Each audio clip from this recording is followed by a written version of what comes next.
Uyu munsi reka twivugire ku kintu cyitwa nyashi. Ntabwo wakumva ukuntu nyashi ari ikintu cyakabijwe muri iki kinyejana cya 20.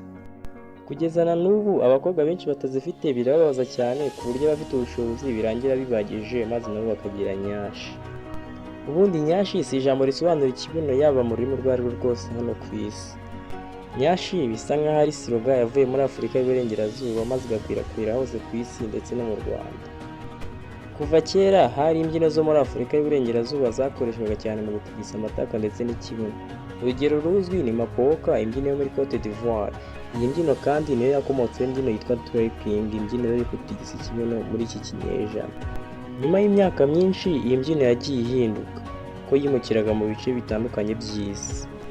Nko mu mwaka w'1990 muri Leta Zunze Ubumwe za Amerika, cyane cyane mu gace kitwaga Orleans, habayeho imbyino zifitanye isano na ya mbyino twabonye.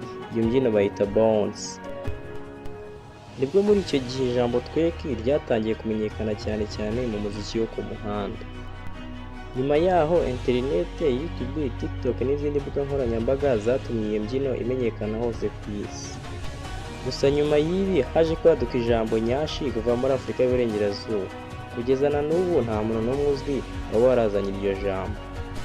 Gusa nubwo bimeze gutya, umunyamakuru wo mu Rwanda Rigani yabajije umunyamakuru we mugenzi we ikintu ashobora kubabona cyarabaye overrated, mu yandi magambo cyarakabirijwe, maze nawe amusubiza atazuyaje ku ruhande amubwira ko ari nyashi. Nuko Rugaju afata uwitwa Michel Iradukunda aramubaza ngo ariko ubundi ni igiki ubona gikabirizwa cyane wakumva ukuntu bakivuga ariko ukurikije no kubibona ukabona ntago bihura. Maze ubundi Michel mu gusubiza ati ntago njye numva ukuntu abantu mukunda ikintu cyitwa ikibuno. Akivuga iryo jambo tayari ibitwenge bigiye hanze rwose, abantu baraseka bari muri icyo kiganiro bose. Nawe se uremeranya n'uwo munyamakuru? Tubwire muri comment. Niba wifuza video nk'izi kanda ku ijambo subscribe. Niba ino video wayikunze kanda like. Duhura ubutaha.